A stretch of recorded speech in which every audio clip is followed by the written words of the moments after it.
360-day year means you have 12 30-day months. Those of you who have a birthday on leap year, good news. For 7 years, you're going to have a birthday every year. You're not going to have to, do that. 7 360-day years equals 84 30-day months. Mike, why are we doing math? You know we're bad at math. 360 years. 7 360-day years is 2,520 days. Sorry, I missed my little thing there. So 3.5 years is 42 months or 1,260 days. Why is that important? Because we're going to see it about 5 times in Revelation, and we've already seen it in the book of Daniel and other places where they talk about these months, or they talk about a time, which is a year, and times, which is 2 years, and a half a time. That's 3.5 years. A time, times, and a half a time. Or he talks about 48 months or things like that. So, or 42 months. Why is that important? Well, it just is. The temple was set up that only the Jews could enter. Many scholars in Revelation say that the calendar is going to be set up on a 360-day year, and I've gone through all that. In Revelations 13:5, there was given to him a mouth speaking arrogant words and blasphemies, and authority to act for 42 months.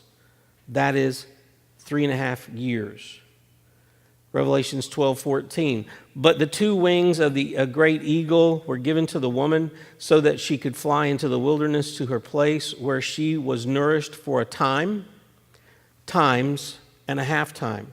3.5 years. It's the same exact time period that we're talking about.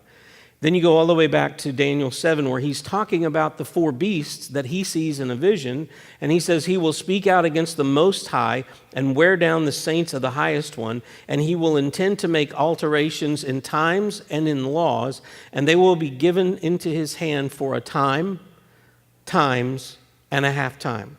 See, it's a repeating thing. That's the reason it's important. So it appears that we're talking about half the tribulation. But here's the question.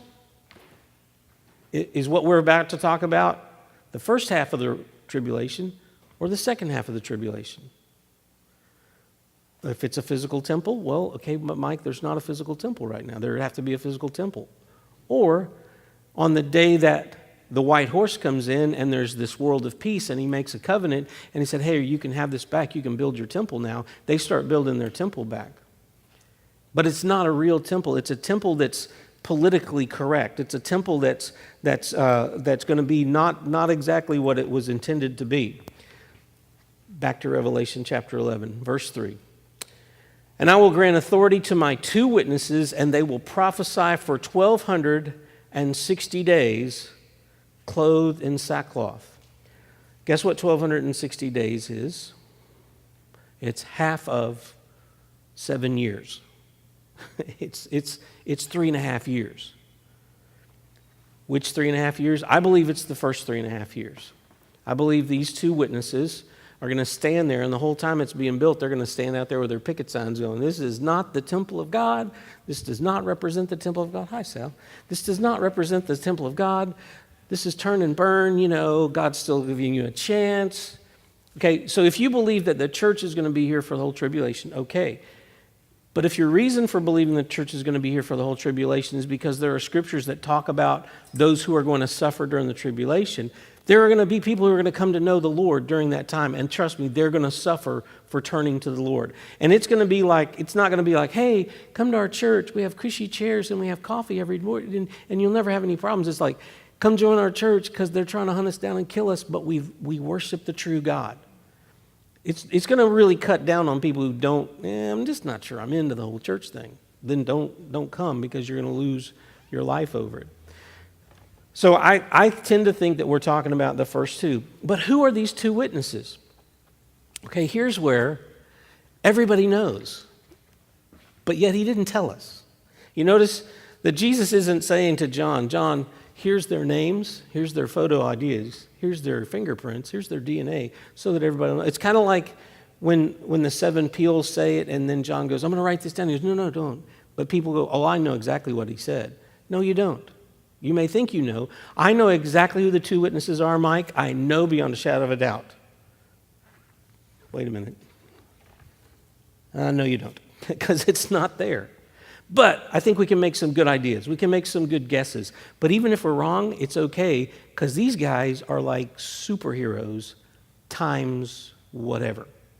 I want to make a little plug real quick. There's this new show that's coming out called The Inhumans. It's another Marvel thing. The guy who's the leader of it, he can't open his mouth, because anytime he opens his mouth, boom, destruction comes out. His wife has to do all his talking for him. It's like perfect, man. It's awesome. That's awesome.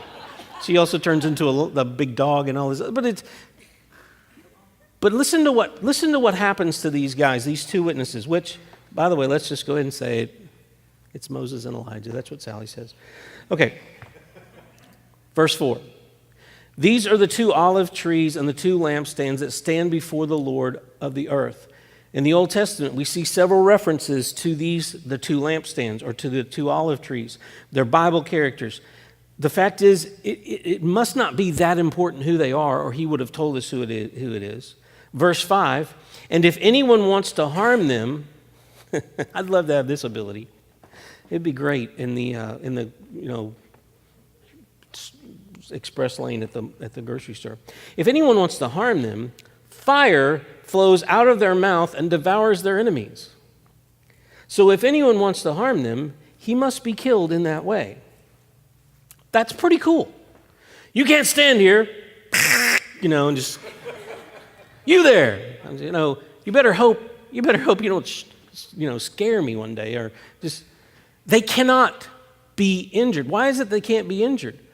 Because they're instruments of the Most High God. They have an assignment. And God said, look, you have a 3.5-year assignment. You can't be hurt. Folks, God knows. He knows about you. But what if he loses track of me? He's not going to lose track of you. You are written on the palm of his hand. He's not going to lose track of you. He's not going to lose track of these guys either. These two witnesses. And hey, they may be females. There may be one male, one female. We don't know. These have the power to shut the sky so that rain will not fall during the days of their prophesying. And they have the power over the waters to turn them into blood and to strike the earth with every plague as often as they desire. Okay, here's where so many people say, it sounds like Elijah, it sounds like Moses. Because Elijah prayed and it didn't rain. And then Elijah prayed and it rained. Elijah could call down fire from heaven. Moses could walk over and say, it was water, now it's blood. Oh, you won't let my children, the children of Israel go? Okay, no problem. Bring on the frogs. These two guys, we know at least these two guys have the ability to do this, but where did that ability come from? Well, it came from God. So it doesn't matter. It could be one of us. Wouldn't that be cool? God's going to say, hey, Mike, I want you to go back to earth. I'm going to let you be my witness. And you're going to have fire breath. You're going to be able to turn blood into water. It's going to be really cool. Imagine how much confidence would you have going to work knowing that anybody who tries to attack you at work, they will be singed. Some guy at work just made a bad report about you, and he walks in and he lays the paper down on his boss's desk. He goes, I want to report David Klein. Boom, and as soon as he does that, the guy turns into flames. It's like, not many people are going to come against you, but these people are stupid, and they're going to keep coming against the witnesses until it's time. Verse 7 through 10. When they had finished their testimony, the beast that comes up out of the abyss will make war with them and overcome them and kill them. Revelation chapter 13, I think this is the beast that he's talking about that's going to come out in Revelation chapter 13. He's going to come, he's going to make war with them, he's going to overcome them and kill them. Okay, so they're not that super. No, they are. It's just God said, okay, your time is up. Why is God going to do this at 3.5 years? Because even 3.5 years into the tribulation, he's still saying, those who want to come can come. Those who want to escape the punishment to come, here I am. Come join me. Come taste and see how good the Lord is. He is slow in his anger. He is slow in his wrath. He's slow in his judgment. He will judge. He will bring anger and wrath and all that other stuff, but he is so slow to do it, and he's constantly saying, are you sure? Are you sure? Are you sure you don't want to come? Are you sure you don't want to join in? Verse 8. Their dead bodies will lie in the street of the great city, which mystically is called Sodom and Egypt, where also the Lord was crucified. So we're talking about some geographical stuff going on there. Those from the peoples and tribes and tongues and nations will look at their dead bodies for 3.5 days and will not permit their dead bodies to be laid in a tomb. Now, CNN will be there with the cameras. Isn't this perfect? This is fitting and just. These people, they were horrible. They were racist. They were bigots. They all owned gas cars. They were horrible people. And see what's happened to them. And isn't this awesome? And let's all just celebrate. There's going to be a national holiday. They're going to have Hallmark is going to make a card. Happy Dead Prophets Day kind of things. It's going to be a national thing. It's going to be on the internet. It's going to be an internet sensation. It's going to go viral. Which is cool. And they don't want to, hey, should we bury those guys? Nope, leave them right there. It's an example to everybody about who's really in charge. And yes, it most certainly is. And those who dwell on the earth will rejoice over them and celebrate, and they will send gifts to one another because these two prophets tormented those who dwelled on the earth. No, actually, they just proclaim the one who brings torment. Because when we refuse God, he will refuse us. When we accept God, he will accept us. But when we refuse him, he will refuse us. But after the 3.5 days, the breath of life from God came into them, and they stood on their feet, and great fear fell upon those who were watching them. I'm so glad at this point because CNN is not going to be able to cut away to commercial. They're not going to be able to mute the mic. They're not going to be able to go, well, let's go to an episode of Gilligan's Island real quick. It's not going to happen. And all of a sudden, people are going to go, did that guy move? Did that guy just, it looked like he just moved. I thought they were dead. What's going on here? And the one who really is in charge is going to speak life back into these guys, and they're going to stand up, and everybody's going to be a little scared. I would say that's probably an understatement. Super scared. And then, verse 12 says, and they heard a loud voice from heaven saying to them, come up here. Then they went up into heaven in the cloud, and their enemies watched. This is going to be a very public display of God's power and provision for his people. You killed me. He raised me from the dead.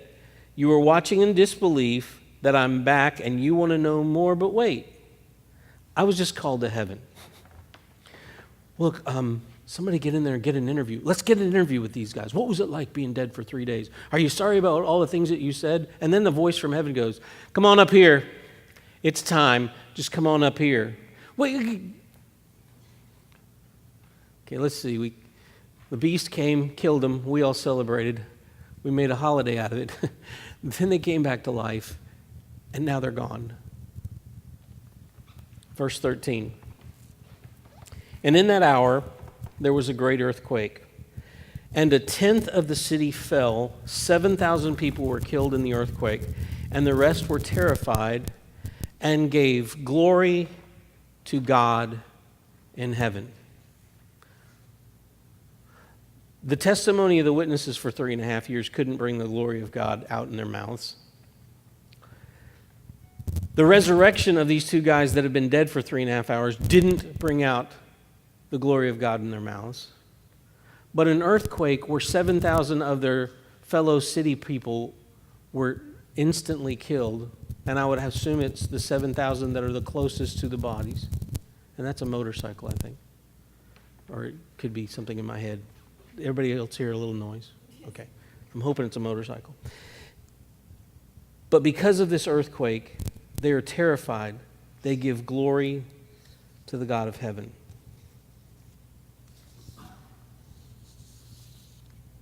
Anybody who's looking at this point is going to absolutely